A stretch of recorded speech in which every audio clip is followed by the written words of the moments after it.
People, the headlines, the issues impacting you, all on This Week in Cincinnati on 9 on Your Side. Welcome back. We are continuing our conversation with Congressman Davidson. Thank you again for joining us. And I took a look at your website from when you were taking over for Representative Boehner. And you had said, the party continues to falter. Our great country continues to drift off course. We need results, not more hollow promises. How have you been able to deliver that? Great question. So when you look at what did Republicans say they were going to do? One of the big things that we talked about was growing the economy. One of the big things, and clearly the economy is growing. One of the big things we talked about was national security, and we've made a lot of progress on national security. We haven't made enough progress at the border. So that's a big deal. I mean, border security is national security, and I think Donald Trump made a very important point in the election cycle.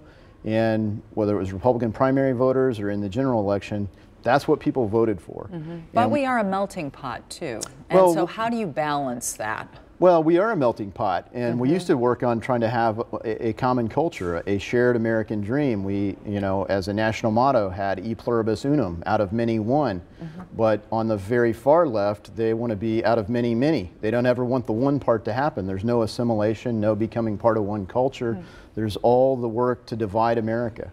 And if you look at what we've had for a long time in America, we had a hope for a more united America. Certainly under even people that were very unhappy that Barack Obama became our president, were hopeful that this would be a great direction for race relations in the country. The reality is the exact opposite happened. It accentuated all the divisions. And that came from the previous administration's way they engaged from the very minute they started occupying the White House. Every way that they could, they've worked to divide America. And unfortunately, that's continued today. So when you look at what's gone on in the election cycle, the challenge is, can we actually do that? Can we be a country where people come here legally, where people come to be part of America and share the American dream? Or are we going to go towards this different version of reality that has created failure in all sorts of other cultures? Watching it from the outside and looking in at Washington or looking in at the border situation, it seems like everything is so slow to happen, that results are so slow to happen, that the answers are so slow to come. As somebody who represents a constituency in D.C., what do you say to them about that, if those questions come up? Well, so we came very close. So we've tried to compromise on this, and frankly, Democrats decided they didn't want to compromise. So if you remember back in February, there was the quote Schumer shutdown, and that's where Democrats in the Senate, led by Chuck Schumer, said we're not going to fund the military unless we get a deal on DACA. And that didn't go over well with the American public. They backed away from that and said, all right, we'll agree, let's govern the country. But now they've gone straight back to, let's do the resist movement, let's not govern the country.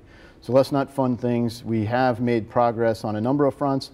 There are lots of other issues where it's really not even partisan. Even we have a bill in healthcare, H.R. 372, that ends antitrust exemptions for health insurance companies. It passed the House last March 416 to 7. So it's not a partisan issue that won't get it through the Senate. There's other factors at play there. And when you come to the border, that's one of the most partisan issues. And for Republicans in the House, we voted on a compromise measure that barely got half of Republicans in the House. There, 121 votes. And we couldn't get a single Democrat to vote on that. That was the most moderate bill that the president will sign. So the House Republicans worked with the White House. What will the president sign? We went with the most watered down version of an immigration reform the president will sign. And Democrats said, well, we're going to wait for this blue wave. And so what's going to happen is, let's say you go with your blue wave immigration bill, the president's not going to sign it. So their best hope for these DACA people comes in 2021. So there's choosing that we would rather wait until 2021 and continue a resistance movement than work together to get a bill. So 0 votes, 0 Democrat votes on a bill that barely got a majority of Republicans. We have about 20 seconds left. What do you view as your most significant accomplishment thus far?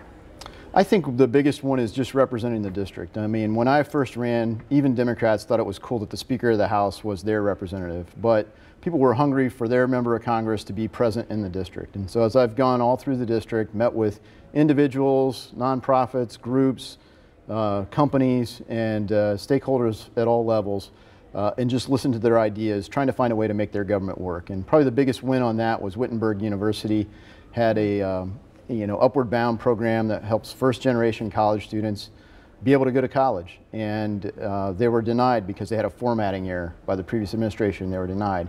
And so we were able to help the law get changed so that their packet got reassessed on the basis of merit. And that really just comes from being president of the district, listening to people and trying to solve problems. People want to know they have access to their representatives. So thank you for your time. We really appreciate it. And as we mentioned, Congressman Davidson's opponent in November is Democrat Dr. Vanessa Enoch. We have also invited her to join us on This Week in Cincinnati.